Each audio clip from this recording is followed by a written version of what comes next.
berhak memberikan pendapat. Ayat 2. Setiap rakyat Aceh sesuai masuk pada ayat 1 berhak atas kebebasan menyatakan pendapat secara lisan maupun tulisan. 3. Hak sesuai masuk pada ayat 2 termasuk kebebasan untuk mencari, menerima, memberikan informasi dan pemikiran apapun terlepas dan pembatasan secara lisan, tertulis atau dalam bentuk cetakan, resmi atau melalui media lain sesuai dengan pilihannya. Ayat 2. Pemerintah Aceh meminta kabupaten kota sebelum menyampaikan laporan sebagai masuk kepada ayat 1 terlebih dahulu 6 bulan sekali wajib melaporkan kepada Dewan Perwakilan Rakyat Aceh dan Komite Aceh Hak Asasi Manusia. Hak Asasi Manusia dibentuk dengan Kanun Aceh. Ya, buat kanun tentang pembentukan hak Komite Asasi Manusia Aceh. 2. Komite Aceh Hak Asasi Manusia sebagai masuk pada ayat 1 berwenang melaksanakan pengkajian, penelitian, penyuluhan, pemantauan, pengawasan, mediasi, laporan dan advokasi baik pada hak ekonomi, sosial, budaya serta hak sipil dan politik. Jadi kita mencuri nilai baik nggak kena penyerangan dari pasukan kerajaan dan sultan dan karena kita macet pembayaran iuran pajak. Makanya saat ini kan masih diakui secara legal formal itu miliknya Biasu. Kalau diakui oleh kerajaan pemerintahan pengadilan administrasi di Sumatera. Hal yang kejadian di Aceh nanti itu. Jadi ujung tombak depan Komnas HAM Aceh. Kita sudah dari buat ya, kita baca ya, ketentuan pidana ya. Setiap orang dengan sengaja melakukan perbuatan yang melanggar pasal 17 ayat 5 diancam dengan pidana penjara dengan denda sesuai ketentuan peraturan perundangan. Ya, hati-hati berdakwah baca agama Islam.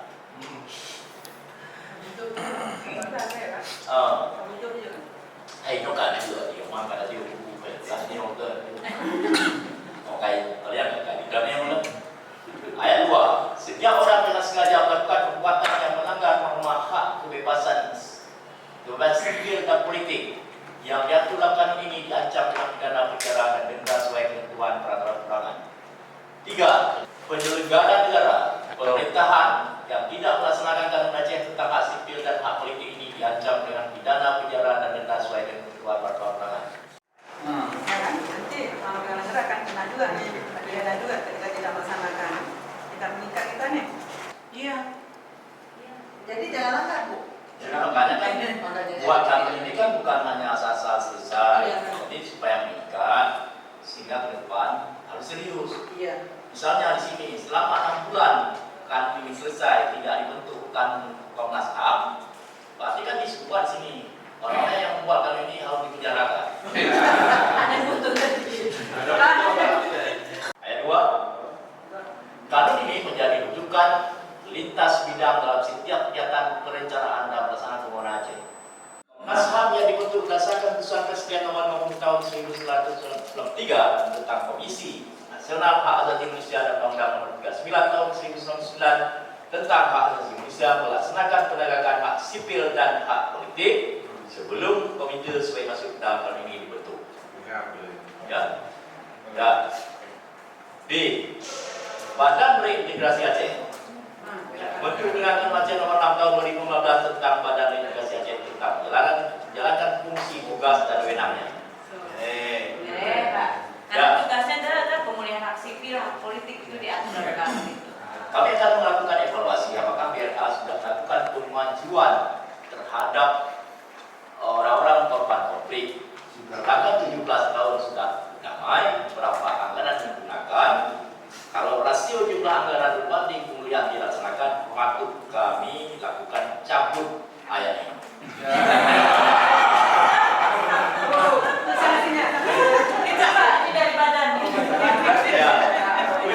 Penyelenggaranya di penjara. Tidak tempat lihat daripada konsekuensi penzaliman terhadap korban konflik berbanding dengan jumlah tenaga operasional. Tenaga operasional lebih tinggi untuk mengelola biaya daripada belanja publik yang tidak laksanakan. Maka siapa pemimpin bersama? Siapa gubernur, siapa kepala daerah? Akan menjawab dengan segera. Mencari referensi, kemudian sudah diajukan yang begitu banyak pasal, setahun kami bahas, kemudian banyak kami bongkar pasal, kurang berkenan waktu itu ya. Tapi yang namanya kebersamaan kami pelajari, ada pertimbangan yang ingat sehingga ada penguraian yang lebih tidak lanjut lagi. Sehingga kalau misalnya bukan karena beliau cinta Aceh, mungkin dia sudah tinggalkan kali kontrak selesai waktu berusaha. Beliau itu tadi juga kami sampai hari ini. Ya. Ini sempat kita apresiasi mengenal yang karena di sini kami cuma kejarnya cuma di pasal apa nih? Dikejarnya cuma pasal 20. Waktu kemarin itu cuma kejarnya pasal 22 aja, 21. Kejar 21, 32. Kan harus ada bumbu yang sedikit lah, ya ada hak asasi baru masuk hak politik. Dia juga Ibu Nurdani yang sudah berpartisipasi ya mengikuti, sehingga kadang-kadang beliau pakai baju Menkumham, tapi sampai kembali ya membawa nilai keacehan yang cukup tegas ya. Sehingga kalau teman-teman pro bilang kita buat kemudian juga dari Pak Saleh, Pak Ziki, Pak Kepranam yang mendampingi kami cukup menarik kita membahas dari awal kita ikuti dan semua kawan-kawan dari Balek ya serius lah kalau di DPR di ruangan Balek semua hadir ya. Kecuali kalau ke luar daerah ini ada yang ragu, ada yang partisipasi saja. Jadi perjalanan sudah sejauh dan juga Pak Mutari tahun ini juga serius Pak kalian. Sekali begitu dia bilang ini saya pimpin langsung dari tim pemerintah. Itu terus. Sampai dia tanya, ada nggak catatan mana sebenarnya? Ada di UP di MU sini ada undang-undang nomor 12. Begitu saya buka undang-undang punya tidak. Karena kalau nggak ada unsur upaya hukum dia nggak akan juga. Ya. Jadi Pak Asi juga sering kan sampai begini di barang juga kita pernah bahas juga di sini. Ya, jadi kami bawa kanun ini ke hampir setengah Aceh, ke Aceh Tengah juga pernah kami bawa kanun ini. Jadi tanahnya merasakan bahwa ada dibicarakan oleh manusia. Jadi kawan-kawan dari Balek ini harus menjadi referensi lah. Ya. Kalau bisa ambil yang baru ini kurang jelek, tapi kalau di sini kan mungkin dah dari hapus semua nih satu bab tadi. Nanti saat ngomong kita ambil referensi yang ini, kalau yang ini agak lebih maju. Ya.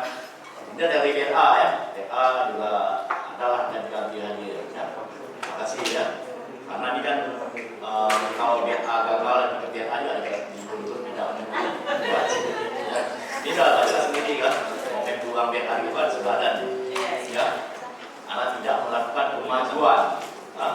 Sehingga halang-halangi itu ada proses rekonsiliasi ya. Ya ini warni saya berkata BA karena BA sekarang aja selama jadi ya termasuk yang mengubah BA jadi BP2A itu menghalang-halangi dari pemajuan penyelesaian daripada proses integrasi gubernurnya Pak Dr. Zeni kemudian juga kepala BKN Safari waktu yang hilang untuk melakukan kemajuan daripada rekonsiliasi patut digugat secara pidana.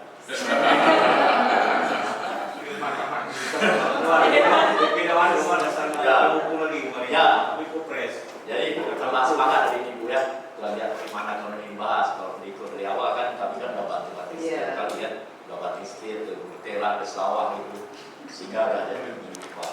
Jadi juga ya tambah tunggal lah, bagaimana kalau ada kesempatan nanti kalau nggak ada Pak Jokowi bisa partisipasi dalam proses di finishing terakhir karena menjelang itu mungkin kita udah ada di Bandar.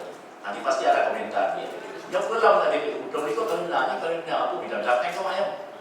Ini persoalan. Karena kami bukan kejar tayang belum begitu rampung, kau langsung ke Mendagri sehingga masih MBU dan setelah ke Mendagri. Sampai di Mendagri mereka juga agak berat untuk melakukan evaluasi. karena begitu dia pasal 32, 33 ini bukan makanan mereka. Ya. Baru tahu mereka paket MOU bahwa dari situ salah Aceh penentuan sendiri. Jadi dulu kasus yang terjadi Malin menyatakan referendum pada buka puasa di Banda Aceh itu beliau ceplos, tapi tidak ada punya referensi. Tapi kalau ada yang bantu beliau saat itu bahwa saya bicarakan secara konstitusional, ada rujukan Undang-Undang Nomor 12 tahun 2005, mungkin beliau tidak merengek seperti yang terlihat di video itu. Ya, telah kita tahu karena telah belajar. Ya. Jadi mudah-mudahan semua yang masih hadir ini terus memperkaya beberapa referensi, memahami, mengetahui karena banyak masalah bakalan ke depan. Jadi potensi masalah di sini, apabila negara tidak menindaklanjuti dari MOU Singki, kalau Komnas HAM Aceh berhasil maju sehingga pelaporan masyarakat kepada Komnas Aceh melakukan upaya-upaya mediasi belum dilakukan, baru dilakukan ke Komnas Indonesia dan juga ke PBB. Ini langkah-langkah ke depan. Pertama persoalan komitmen konsisten terhadap MOU Singki yang tidak dilakukan terhadap potensi eksploitasi sumber daya alam, di mana pada salah satu poin MOU Singki disebut pembagian hasil 70-30. Belum ada satupun referensi daripada undang-undang di Indonesia yang mengatur 70-30. 70 untuk Aceh, 30 untuk Indonesia. Yang ada kita baca 15-30. Ya, pasal 181, 82, 83 Undang-Undang Aceh juga mengatur masalah 10, 15 berbanding 30. Ya. 15 gas untuk Aceh, 30 gas untuk Aceh. Itu kalau kita baca di pasal 181. Termasuk pada PP 23 nomor 2015 tentang PPLA. Juga ada masalah tersebut. Berarti masih ada kias bahwa Indonesia mengabaikan, tidak konsisten terhadap tersebut. Kalau ada kemampuan intelektual kita terhadap undang-undang referensi arbitrasi perselisihan antara negara, ini bisa diajukan ke pengadilan arbitrasi internasional bahwa Indonesia tidak konsisten terhadap komitmen tersebut. Maka kita buatlah dasar realnya regulasi, kemudian pemberdayaan manusianya, kemampuan intelektual, sehingga persidangannya bermain keselatannya di luar negeri. Ya, kita bermain di sana. Kalau nanti Indonesia tidak mampu membayarkan selama komitmen MOU dari 2005 sampai 2030 ke depan, tunggu Indonesia harus bagi dua hasil APBN yang baru. Itu resiko kemampuan. Tapi kalau kita bangai dulu, insya Allah lain akan betul. Saya kira itu aja yang dapat sampaikan. Mudah-mudahan mendapat dukungan, dorongan dan kawan semua. Kami akan mengupayakan menyelesaikan beberapa poin singki ke depan, termasuk PP masalah nama Aceh dan gelar. Ya, sedang kami gulir. Beberapa kali kami surat di pimpinan DPA hanya 5 surat. Nah, mana itu cukup konsisten masalah UPA yang diperintahkan untuk selesai segera. Nah, kita nama Aceh sekarang masih menganut peraturan gubernur tahun 2010 nomor 73. Sehingga makanya semua nomenklatur yang ada di pusat masih menganut undang-undang lama, yaitu Nanglo Aceh Besar. Makanya perselisihan apa yang jangan tahan seperti ini, dia tidak mengubah daripada undang-undang tersebut. Nah, kalau penanganannya draft awal harus disiapkan oleh DPA dengan bersama dari pemerintah Aceh, lalu disodorkan ke Pilihan. Ya, mudah-mudahan juga akan kami upayakan lagi sehingga ada tahap. Misi politik untuk dibicarakan ini bisa disampaikan, saya kira setelah selesai konsultasi ini. Tapi kalau sebelum konsultasi, kayak perlu selling. Ya, tidak terjadi yang provokasi. Tapi kalau selesainya konsultasi, sudah ada di 90% produk hukum. Ya. Saya kira demikian Pak Arsi ya. Selamat para kawan kembali ke tempat, mudah-mudahan bertemu kembali pada acara kemudian. Saya tutup dengan ucapan Assalamualaikum warahmatullahi wabarakatuh.